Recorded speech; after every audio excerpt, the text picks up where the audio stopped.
So এখন এই যে উনি যে কথাগুলো বললেন, যা কিছু করলেন, আসলে কিছুই করতে পারেননি। সব সবগুলোই দিয়ে উনি একদম ভন্ডুল করে দিয়েছেন।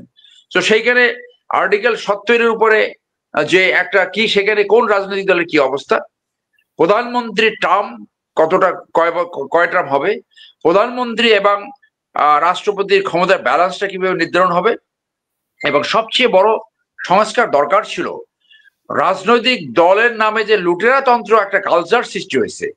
এমপি মানে মানি মেকিং মেশিন, মানে রাজনীতি মূলত এখানে করে চুরির জন্য, আখের গুছাবার জন্য, মানি লন্ডারিং এর জন্য, ভোগবাদীদের জন্য। সেইখান থেকে কোন রাজনৈতিক দলের কি ঘোষণা, আপনি সেই ঘোষণা তো আমরা কিছু জানি না। এখানে এই এই এই এই এক এক বসুন্ধরা গ্রুপকে আজ পর্যন্ত কেউ নিয়ন্ত্রণ আনতে পারেনি। সেই আওয়ামী লীগ বলেন, বিএনপি বলেন, এনসিপি নাকি তাদের কাছ থেকে বড় ধরনের চাঁদা নিয়েছে। কই, আমরা তো সেটা তাদের কাছ থেকে একটা বক্তব্য আশা করছিলাম। কেউ তো তাদের বিরুদ্ধে কথা বলে না। ইভেন এই ইন্টারিম গভর্নমেন্ট এক বসুন্ধরা গ্রুপকে যদি শৃঙ্খলা আনতে পারতো, তারা যে মানি লন্ডারিং করছে, 1,22,000 একর জনগণের জমি তারা দখল করছে, যার বাজার মূল্য হলো 1.5 লক্ষ কোটি টাকা। একটা বাজেটের বা 6 ভাগের 1 ভাগ, না 4 ভাগের 1 ভাগ একটা বাজেটের এই পরিমাণ সম্পত্তি দখল করে আছে। এই অন্তর্বর্তীকালীন সরকারও এটা কোনো ব্যবস্থা নিল না। ট্রাফিক শৃঙ্খলা দেখেন, আপনার শিক্ষা ব্যবস্থা দেখেন, কোনো কিছু ঠিক করতে পারে নাই। এই অল্প সময় তো এটা ঠিক করা সম্ভব নয়।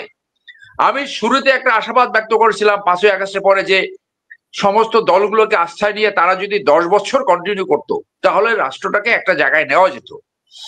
সেই এই যে কথার একটা ফুলঝুরি, যেটা দিবা স্বপ্ন, ওনার স্বপ্নে তো রাষ্ট্রের জনগণের কোনো কিছু হয়নি। যার জন্য আমি মনে করি যে এই যে অতল গহব্বরের রাজনীতি ছিল, রাজনীতি সেইখানেই রয়ে গেছে। রাজনীতি মানে আমরা ভবিষ্যতে আবার দেখবো সেই চুরিতন্ত্র।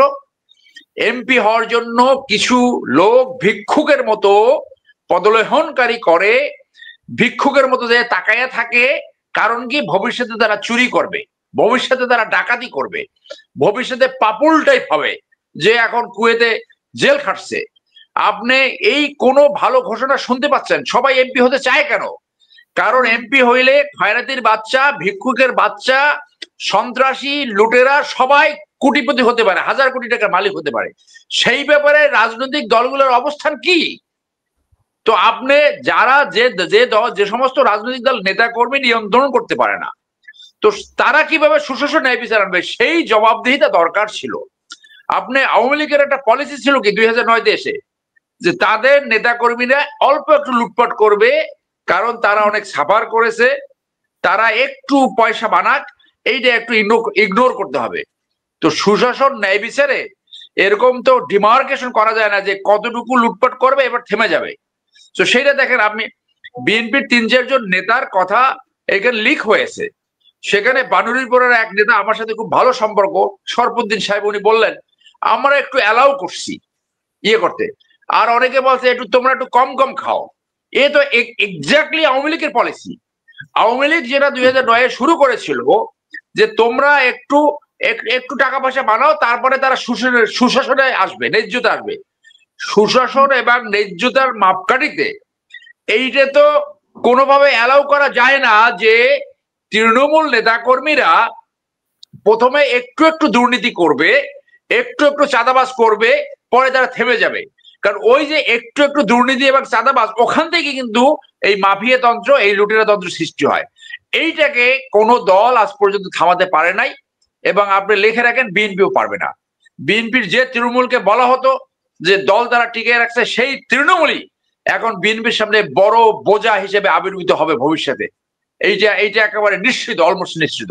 সেই জন্য এই প্রফেসর ইউনূস এবং এই বিদেশি যারা ফরচুন শিকার, যাদেরকে উনি নিয়ে আসছে, ওরা জাতির সামনে বড় ধরনের প্রতারণা করছে, এবং তারা যাতে বিদেশে পালাইয়া না যেতে পারে, ভবিষ্যতে যে সরকার আসবে, তারা এই তাদের অর্থনৈতিক যে দুর্নীতির কথাগুলো আমরা শুনছি, এই যে ভোগবাদীতে তারা লিপ্ত হয়েছে, সেইটার একটা জবাবদিহিতা এখন আমি দাবি করছি।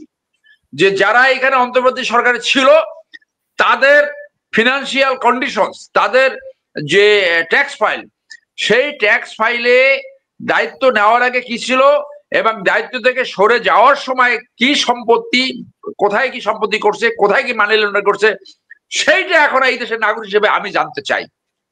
আর ভবিষ্যতে যারা ক্ষমতায় আসবে ভোটের মাধ্যমে, ভোট আদৌ হবে কিনা সেই সংশয় সবসময় থেকে যাবে। এইখান থেকে এই লুটেরা তন্ত্র রাজনীতি কিভাবে পরিহার করবে, এই মাফিয়া তন্ত্র রাজনীতি কিভাবে পরিহার করবে, তাদের নেতাকর্মীরা চুরি ডাকাতি করবে না, আওয়ামী লীগের মতো চোরের কম্পিটিশন হবে না, লুটেরার কম্পিটিশন হবে না, সেইটা কিভাবে বন্ধ করবে, সেইটাই তাদের সামনে সবচেয়ে বড় চ্যালেঞ্জ। জাতি হিসেবে আমরা আর একটা সুযোগ হারালাম জাতি গঠনের, এবং এই সুযোগ আবার কবে আসবে নোবডি নোস। ধন্যবাদ।